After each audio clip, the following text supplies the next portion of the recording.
Olá, eu sou o pastor Silvio Macri, tenho esse canal aqui no YouTube para compartilhar com os amigos e irmãos mensagens da Palavra de Deus. Nosso tema para hoje é Cristo sim, Igreja sim. Há algum tempo atrás, alguns anos atrás, surgiu um movimento que adotou o lema Cristo sim, Igreja não.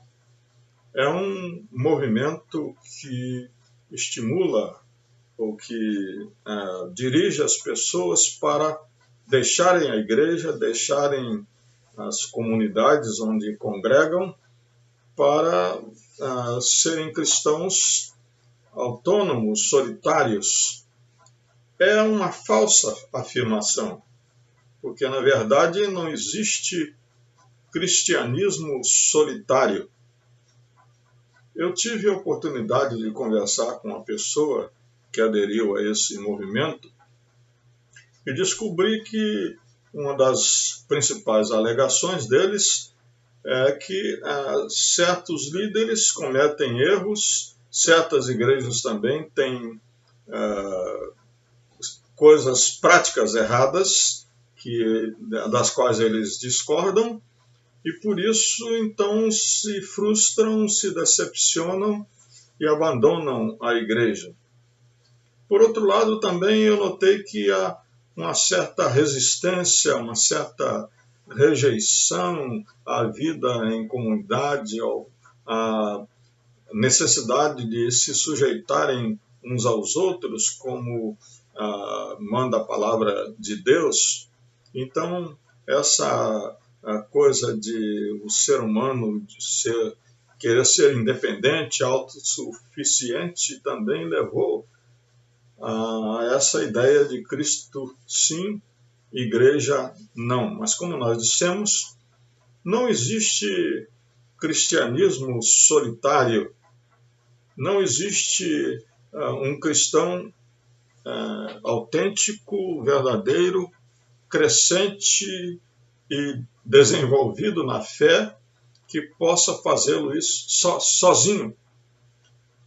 Nós precisamos uns dos outros para crescermos, para desenvolvermos.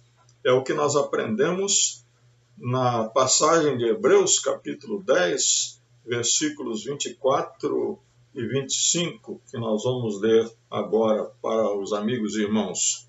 Diz assim a palavra de Deus: Cuidemos também de nos animar uns aos outros no amor e na prática de boas obras. Não deixemos de nos congregar, como é costume de alguns. Pelo contrário, façamos admoestações, ainda mais agora que vocês veem que o dia se aproxima. Então, nós aprendemos aqui nesta passagem que nós precisamos uns dos outros para sermos desafiados a viver a verdadeira vida cristã, a crescer na fé, a nos desenvolvermos, a fazermos o melhor como cristãos. A palavra que foi usada pelo autor da carta aos Hebreus aqui, na língua grega, que é a língua em que foi escrita essa carta, é uma palavra que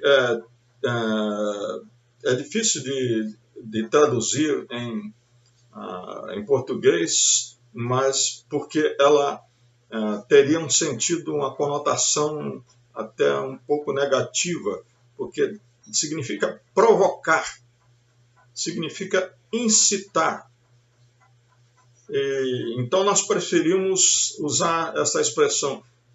Precisamos ser desafiados. Ser desafiados. Ser desafiado é ser levado à imitação, à emulação, à prática de nos, vamos dizer assim, não é uma boa palavra, mas de nos competirmos uns com os outros no sentido de fazer o melhor na nossa fé, na nossa caminhada cristã, o melhor em tudo, o melhor no testemunho, o melhor na contribuição, o melhor nas boas obras, o melhor no amor, enfim, o melhor em tudo. Nós aprendemos aqui também que, como o autor diz, nós precisamos ser desafiados no amor e na prática das boas obras. Quer dizer, nós precisamos ser ensinados uns pelos outros. A palavra de Deus tem dois ensinos básicos. O primeiro ensino é que nós fomos salvos pela graça. Isso está lá em Efésios capítulo 2, o apóstolo Paulo falando. Fomos salvos pela graça. Somos salvos pela graça. E a segunda coisa é que nós somos salvos para a prática do bem, para a prática das boas obras. Então, esta é, vamos dizer assim, a natureza básica da igreja. Uma comunidade de pessoas que se amam e que fazem o bem uns aos outros e também fazem o bem às pessoas de fora. Isto é a igreja. A igreja existe para amar e para fazer o bem. Precisamos ser ensinados uns pelos outros a fazer isso. Aprendemos aqui também, meus irmãos, que precisamos ser unidos.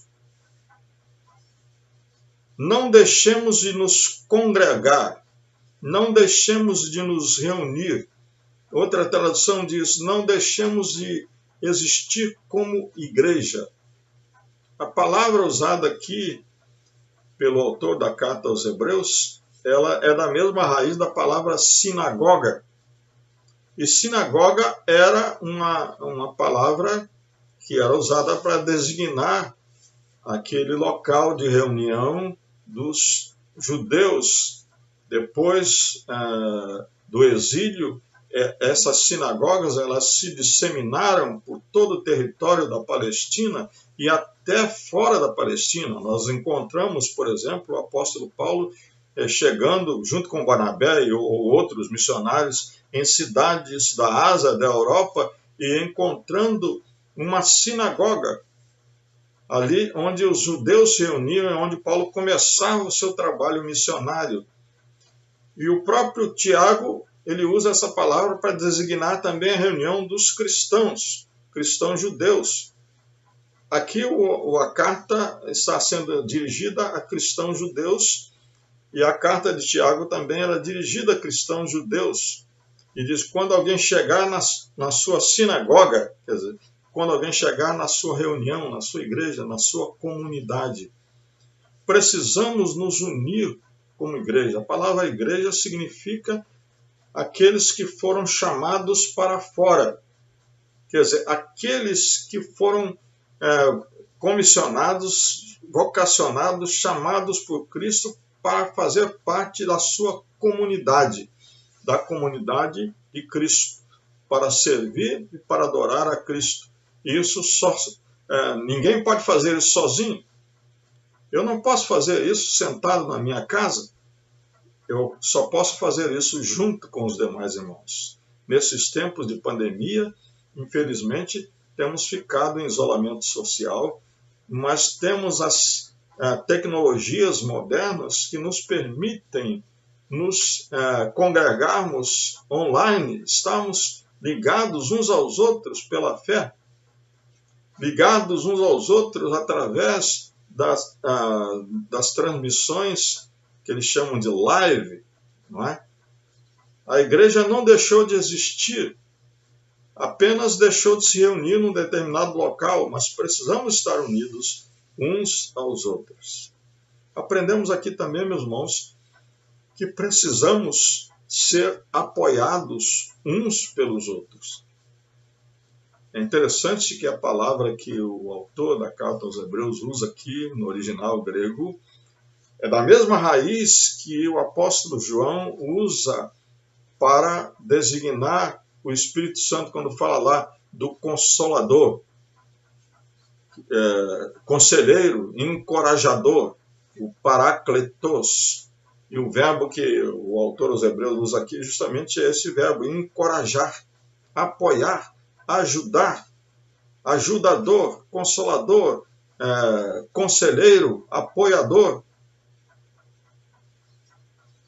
É muitas vezes emocionante para nós saber que no momento que nós estamos em aflição, em adversidade, enfrentando uma doença ou um outro problema qualquer, que havia irmãos que nos amam orando por nós.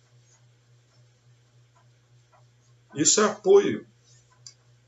E que muitas vezes esses irmãos vêm a nós para nos encorajar, para nos animar, para nos apoiar, para ser um ombro amigo, para nos estimular a prosseguirmos, a perseverar, a lutar e vencer. Precisamos ser apoiados uns pelos outros. Portanto, meus irmãos, meus amigos, Cristo sim, igreja sim, porque precisamos ser desafiados uns pelos outros. Cristo sim, igreja sim, porque precisamos ser ensinados uns pelos outros.